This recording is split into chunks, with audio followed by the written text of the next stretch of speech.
అన్నమయ్య జిల్లా రాజంపేట మన్నూరులో బాబు షూరిటీ భవిష్యత్తుకు గ్యారంటీ పేరుతో భారీ ర్యాలీ నిర్వహించారు టీడీపీ నాయకులు. గగుటూరి ఖాదర్ బాషా, గగుటూరి హుమాయూన్ ఆధ్వర్యంలో జరిగిన కార్యక్రమానికి ముఖ్య అతిథులుగా టీడీపీ కార్యదర్శి భత్యాల చెంగల్ రాయుడు, జనసేన నేత అత్తిగారి దినేష్ పాల్గొన్నారు. ఈ సందర్భంగా భత్యాల చెంగల్ రాయుడు ఇంటింటికి తిరుగుతూ మేనిఫెస్టో కరపత్రాలు పంపిణీ చేశారు.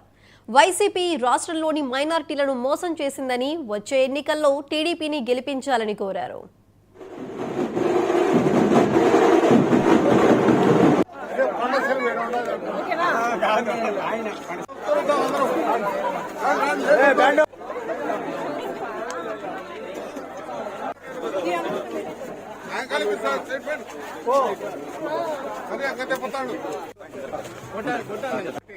తెలుగుదేశం అధికారంలోకి వస్తానే మొట్టమొదటి ఆర్టీసీ బస్సులో ఎక్కితే ఉచితంగా ప్రయాణం చేసే సౌకర్యం కల్పించబట్టాలి.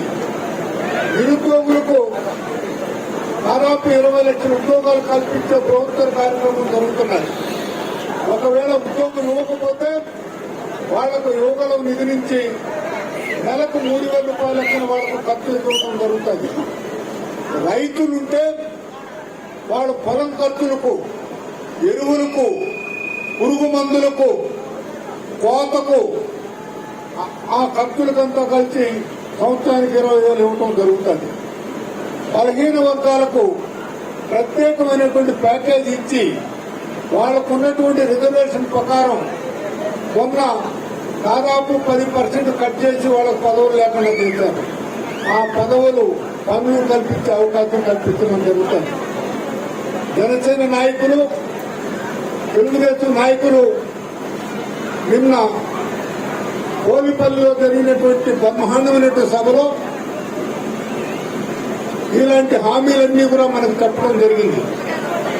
మహానాడులో, రాజమండ్రిలో తెలుగుదేశం పార్టీ ఇలాంటి పథకాన్ని ప్రవేశపెట్టడం జరిగింది. మనకు రాజంపేటకు ఎన్ని రాష్ట్ర స్థాయిలో జరిగేటి పార్లమెంటు హెడ్ క్వార్టర్స్ ను జిల్లా హెడ్ క్వార్టర్స్ గా చేస్తామని చెప్పారు. మన పార్లమెంట్ హెడ్ క్వార్టర్స్ రాజంపేటకు జిల్లా లేదు, మెడికల్ కాలేజీ లేదు, ఈడ డ్రైనేజీ లేదు, తాగేదానికి సక్రమైనటువంటి నీళ్లు లేవు. ఇలాంటి కార్యక్రమాలన్నీ కూడా గ్రామ కొట్టగా పోయింది. 17వ తారీఖు మున్సిపాలిటీలో అన్యాయం జరిగింది. 19వ తారీఖున డ్యాము కొట్టగా పోయింది. డ్యామును పునర్నిర్మాణం చేసేదానికి నిధులు లేవు. ముస్లిం సోదరి మనులకు ఒకటే నేను చెప్తున్నా, గతంలో రంజాన్ తోఫా ఇచ్చినటువంటి విషయాన్ని, రంజాన్ పండుగ వస్తే ముస్లిం సోదరి మనులకు రంజాన్ తోఫా ఇచ్చేవాళ్ళు. అడుగుతున్నాము ఆడబిడ్డలను, ముస్లిం మైనారిటీ ఆడబిడ్డలను, ఈ 4 సంవత్సరాల్లో ఎప్పుడైనా రంజాన్ తోఫా వచ్చిందా అని నేను అడుగుతున్నా. మరిన్ని అప్డేట్స్ చూసే